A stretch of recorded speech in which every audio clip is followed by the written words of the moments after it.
Hola a todos, bienvenidos a esta clase introductoria a la ciencia e ingeniería de los materiales. Mi nombre es Gabriel Fernando García Sánchez, espero que les sirva muchísimo todo esto que vamos a ver a continuación. Aquí vemos el contenido de esta presentación.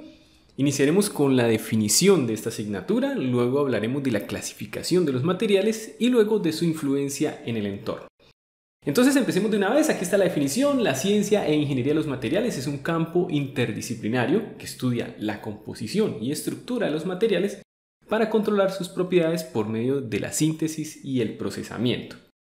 Aquí tenemos nuevamente esta definición. Vemos 4 palabras bien interesantes aquí, que son composición, estructura, síntesis y procesamiento. Y aquí vemos cuál es su significado. Cuando hablamos de composición, hablamos de los componentes químicos que conforman al material. Cuando hablamos de la estructura, hablamos del arreglo de átomos que constituyen a este material.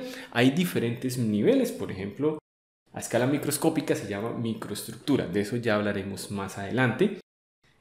Con respecto a la síntesis, es la forma en que se fabrican los materiales a partir de sustancias químicas, y el procesamiento es la transformación de materiales en componentes útiles. O sea, en otras palabras, la ciencia e ingeniería de los materiales es un campo que tiene que ver con varias disciplinas que estudian de qué están hechos los materiales y cómo están organizados sus átomos para poder controlar sus características a través de métodos de fabricación y transformación. Desglosando un poco más el título, cuando se habla de ciencia de los materiales, se habla de algo que está más enfocado en las relaciones entre síntesis y procesamiento, la estructura y las propiedades de los materiales. Mientras que la ingeniería de los materiales se enfoca más en las formas de transformar los materiales en dispositivos útiles.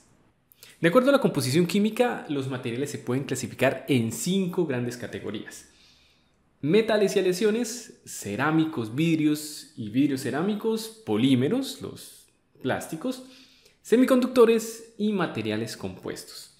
Vamos a explicar brevemente cada una de ellas. Primero, los metales y las aleaciones. Los metales son materiales que poseen altas conductividades térmicas, eléctricas, alta maleabilidad y ductilidad. Suelen ser sólidos a temperatura ambiente y con puntos de fusión y ebullición relativamente altos. Son cristalinos en su estado sólido y brillantes. Entre ellos están, por ejemplo, el aluminio, el magnesio, el zinc, el hierro, el titanio, el cobre o el níquel. Por otra parte, las aleaciones son metales que contienen adiciones de uno o más metales o no metales. Esto para modificar sus propiedades. Como ejemplo podemos mencionar al acero, que es una aleación de hierro y carbono. El añadir carbono al hierro mejora la resistencia, la maleabilidad, la resistencia a la corrosión y los costos. También el oro aleado, que es una mezcla entre oro y cobre, esto para mejorar la resistencia del oro. Ahora, los cerámicos son materiales cristalinos e inorgánicos. Cristalinos quiere decir que tienen una estructura, un arreglo de átomos ordenado y repetitivo. E inorgánicos que no tienen carbono en su estructura molecular. Ejemplos de ellos son los ladrillos, las vajillas, los accesorios de baño y cosas por el estilo. Son materiales que generalmente no conducen bien el calor, se funden a temperaturas muy altas, son resistentes, duros y quebradizos o frágiles. Por otra parte, los vidrios son materiales amorfos, o sea, no poseen un arreglo de átomos regular o periódico. Frecuentemente son derivados del material fundido, que está como líquido. Ejemplos: los vidrios que vemos en la ventana de la casa, las pantallas, las botellas o la fibra óptica. Los vidrios cerámicos, por otra parte, son materiales que se consideran intermedios entre el vidrio y el cerámico. Puede ser una matriz amorfa con cristales internamente. Estos se forman recociendo los vidrios, es decir, calentándolos y enfriándolos de forma controlada. Otro tipo son los polímeros. Estos son usualmente materiales orgánicos, o sea que contienen carbono, con baja conductividad térmica y eléctrica, baja densidad y buena flexibilidad y resistencia a la corrosión. Son menos resistentes que los metales y los cerámicos, pero tienen una muy buena relación resistencia-peso, o sea, para lo liviano que son muy resistentes. Ejemplos de esos, todos los plásticos que conocemos, las pantallas de cristal líquido, los chalecos antibalas. Son de 2 tipos principalmente: termoplásticos y termoestables. En los termoplásticos, las cadenas moleculares grandes no están conectadas de manera rígida, entonces tienen una buena ductilidad y formabilidad. Por ejemplo, las bolsas de plástico que vemos todos los días son de este tipo.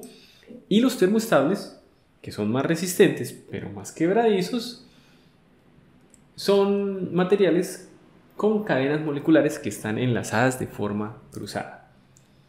Los semiconductores son materiales que tienen una conductividad eléctrica entre los cerámicos, que son aislantes, y los metálicos, que son conductores.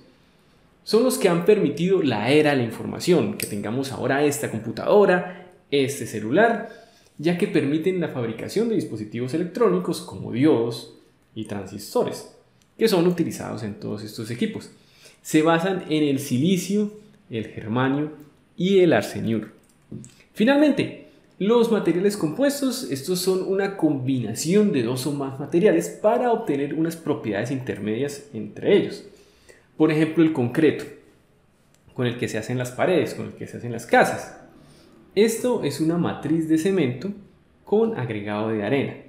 La arena lo que hace es mejorar la adherencia y trabajabilidad del cemento, entre otras propiedades. Otro ejemplo es la fibra de vidrio, que es una matriz polimérica con fibras de vidrio internas. Las fibras dan más rigidez sin aumentar mucho la densidad. O el plástico reforzado con fibras de carbono, que eso lo encontramos bastante en la industria automotriz o la industria deportiva. Las fibras de carbono le dan mayor resistencia al plástico sin aumentar su peso. Otra manera de clasificar a los materiales es de acuerdo a su estructura, de cómo están arreglados sus átomos. Ya hemos mencionado algo de esto. Los materiales pueden ser entonces cristalinos, como le habíamos dicho. En estos los átomos están ordenados de manera periódica. Pueden ser monocristalinos, si tenemos una sola estructura cristalina continua y sin interrupciones, o policristalinos, que están formados por muchos cristales o granos. También están los amorfos, que también lo hemos mencionado, en donde no hay arreglos de átomos de largo alcance. Haciendo un símil con una mazorca, sería algo como esto. Esta de acá sería una estructura cristalina, los granos bien organizaditos, y esta de acá una estructura amorfa, toda desordenada.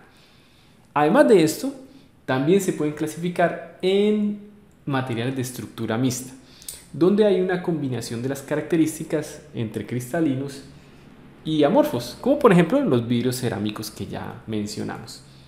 Además de estas clasificaciones que mencionamos, también hay otras clasificaciones, por ejemplo, de acuerdo a la función de los materiales, que pueden ser aeroespaciales, biomecánicos, electrónicos, etc. Y para terminar esta clase vamos a hablar de la influencia del entorno en los materiales. Con frecuencia, las relaciones estructura-propiedades de los materiales son influidas por el entorno al que se somete ese material. Vamos a hablar a continuación de algunas de esas afectaciones. Iniciemos con el cambio de las propiedades por la temperatura. Esto es algo muy importante porque los cambios de temperatura modifican significativamente las propiedades del material. Por ejemplo, se pueden endurecer los metales de esta manera. De ahí surgen los tratamientos térmicos que se les aplican. Algunos ejemplos históricos desafortunados son la caída de las Torres Gemelas el 11 de septiembre del 2001. Aunque las torres soportaron el impacto de los aviones, la alta temperatura del fuego debilitó la estructura de acero y por eso colapsaron. También el Titanic, debido a la baja temperatura del material, el Titanic se quebró, se volvió más frágil y así se hundió. También tenemos la corrosión, que es la degradación de los materiales por interacción con un fluido, con un líquido o con un gas. El ejemplo más conocido es la oxidación que vemos en los metales. La fatiga es otra afectación. Esto es algo que ocurre cuando se carga y descarga un material muchas veces. Así la carga sea pequeña, provoca unas pequeñas fisuras que van creciendo y provocan la falla del material a medida que continúa el proceso.